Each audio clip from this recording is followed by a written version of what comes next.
Sarah Chen had always been unremarkable. At 28, she worked as a municipal water quality inspector in downtown Chicago, spending her days testing pH levels in forgotten storm drains and documenting chemical readings that few people would ever see. She lived alone in a converted warehouse apartment, ordered takeout 4 nights a week, and her most exciting weekend activity was reorganizing her extensive collection of water testing equipment. The headaches started 3 months ago. Not the dull, persistent kind that came from staring at spreadsheets too long, but sharp, electric jolts that seemed to originate from somewhere deeper than her skull. They always struck when she was near water, the Chicago River, Lake Michigan, even the fountain outside her office building. Her doctor prescribed migraine medication and suggested stress management. Sarah nodded politely and never mentioned that the headaches came with whispers she couldn't quite understand. On a particularly gray Tuesday morning in November, Sarah descended into the tunnel system beneath Wacker Drive to collect samples from the old drainage network. The city was upgrading its flood management systems, and someone needed to document the water quality in the century-old passages before they were sealed forever. Her flashlight beam cut through the darkness as she navigated the narrow walkway beside the flowing water. The tunnel walls were slick with moisture and decades of mineral deposits, creating strange patterns that seemed to shift in her peripheral vision. Sarah had walked these tunnels dozens of times, but today something felt different. The air hummed with an energy that made her equipment readings fluctuate wildly.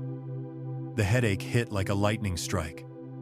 Sarah gasped, dropping her testing kit as the world exploded into white-hot pain. But this time, the whispers were clear. They spoke in a language she'd never heard but somehow understood. Voices layered like rushing water, ancient and patient and hungry. Vessel.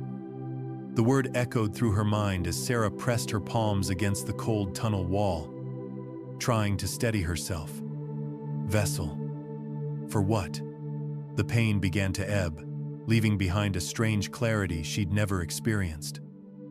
The water flowing beside her seemed to pulse with its own rhythm, and she could feel every drop of moisture in the air, every pipe and reservoir for miles around. When she finally emerged from the tunnels 2 hours later, Sarah's clothes were soaked, despite the dry weather above. She couldn't remember the last hour, clearly only fragments of walking deeper into passages she'd never seen before, following a pull that seemed to originate from her bones. Her equipment bag was missing, but her pockets contained something impossible.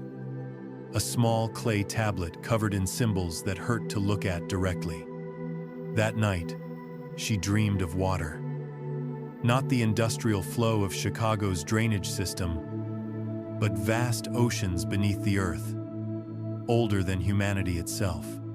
In the dream, she stood on the shore of an underground sea where the water moved with purpose and intelligence. Creatures that defied description swam in the depths, their movements creating patterns that spelled out words in languages that predated civilization. And in the deepest part of that impossible ocean, something enormous stirred.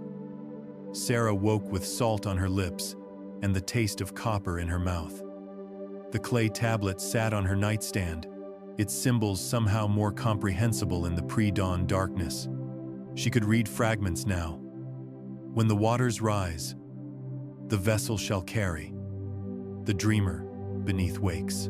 The morning news reported unusual flooding in the downtown tunnel system.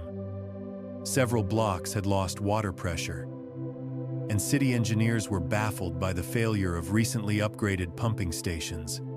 Sarah watched the coverage while getting ready for work, noting how the affected areas formed a perfect circle around the location where she'd lost consciousness. Her supervisor, Jim Kowalski, was waiting in the office parking lot when she arrived. His usual jovial demeanor had been replaced by something Sarah had never seen before. Fear. "Sarah, we need to talk," he said, glancing around nervously. "About yesterday. About what you found down there." I didn't find anything unusual, she lied, her hand instinctively moving to her jacket pocket, where the tablet rested. Just routine samples. Jim's expression darkened. The other inspectors are saying the water in those tunnels tested impossible H levels that should have dissolved the pipes, mineral content that doesn't exist in nature, and the temperature readings. He shook his head. The water was 30 degrees, warmer than it should have been, warm enough to support life that shouldn't exist down there. Sarah felt the familiar electric tingle beginning behind her eyes. What kind of life? That's what we need to find out. The city's called in specialists from the university. They want to do a full biological survey before they seal those tunnels. They're asking for volunteers to guide the team. The tablet in her pocket seemed to pulse with warmth. I'll do it. Jim studied her face carefully. Sarah, there's something else. Your great-grandmother's immigration records. I had to look them up for the insurance paperwork after your accident report. She came here from a village in rural China, a place called Shuihua. The name means water flower, but that village, it doesn't exist anymore. Hasn't for over a century. The records say it was swallowed by a flood, but there's no geographical evidence of any village in that location. The headache exploded behind Sarah's eyes with such force that she stumbled. In that moment of pain, she saw it clearly. A village of wooden houses built on stilts over a dark lake. People in boats performing rituals that involved pouring silver into the water. And beneath the surface, something vast and patient, watching with eyes like black pearls. The water chose her, Sarah whispered, the words coming from somewhere deeper than conscious thought. It chose her bloodline. Jim backed away.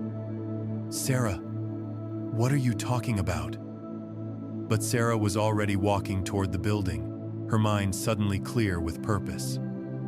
The university team would arrive tomorrow, and they would descend into the tunnels, expecting to find ordinary urban wildlife. Instead, they would disturb something that had been sleeping beneath Chicago for over 100 years, something that had patiently waited for the right descendant to serve as its bridge between the deep waters and the surface world. The clay tablet in her pocket was warm against her chest, its symbols now as readable as English. It was a contract, she realized, a covenant between her great-grandmother and the thing that had allowed her to escape the drowning village. One life saved in exchange for a future generation's service. And now the debt was due. That evening, Sarah stood on the shore of Lake Michigan, watching the sun set over water that seemed to pulse with its own heartbeat. The lake was connected to the tunnels through a network of forgotten channels and abandoned waterways. Everything was connected. Everything was waiting. She pulled out her phone and dialed the university's number. When the lead researcher answered, her voice was steady and professional. Dr. Martinez? This is Sarah Chen from the city's water department. About tomorrow's survey expedition, I need to tell you something important about what we're likely to find down there.